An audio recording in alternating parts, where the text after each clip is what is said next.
Matryoshka. Tomber amoureux pour recevoir et pour donner, ça a quelque chose d'assez magique, c'est évident.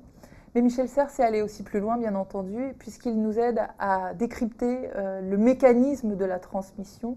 C'est-à-dire, si je me pose la question, qu'est-ce que je veux transmettre à mes enfants, eh bien, il a quand même quelques clés qu'il nous a léguées. Ça pose 4 problèmes. Qui transmet? À qui on transmet?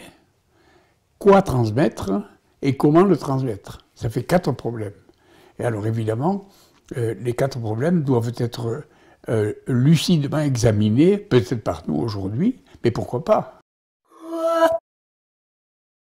L'expérience que je peux avoir, ça serait de dire que il y a 50 ans, au début du siècle, et puis toujours, l'enseignement, alors aujourd'hui c'était le primaire, le secondaire, le supérieur, si vous voulez, avait plus ou moins le monopole de la transmission, plus ou moins le monopole de l'enseignement, vous voyez.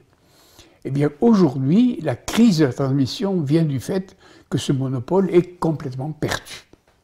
C'est-à-dire, qui transmet aujourd'hui, c'est pas l'instituteur, c'est pas le professeur, c'est le publicitaire, c'est le journaliste, c'est la radio, c'est la télé, c'est les réseaux sociaux. Et par conséquent, l'enseignement, disons, public ou privé, si vous voulez, est désormais à 10-15% de la transmission. Vous voyez ? Et alors évidemment, quand les ministres veulent réformer l'école, ils ne s'aperçoivent pas que ça ne sert à rien. Ça veut dire qu'il y a plus d'enrichissement dans ces nouvelles formes de transmission multiples, ou alors... Les deux, c'est-à-dire que il y a beaucoup de bénéfices, parce que pour avoir un renseignement, il suffit de cliquer pour avoir Wikipédia, mais il y a aussi beaucoup d'inconvénients dans la mesure où ce que j'appelle, moi, les bobards sur gazouillis, mais personne ne comprend. Alors je suis obligé de traduire en français, et ça se dit « fake news sur Twitter ». Voilà, en français. Tandis que dans une langue étrange, ça se dit « bobard sur gazouillis ». Voilà.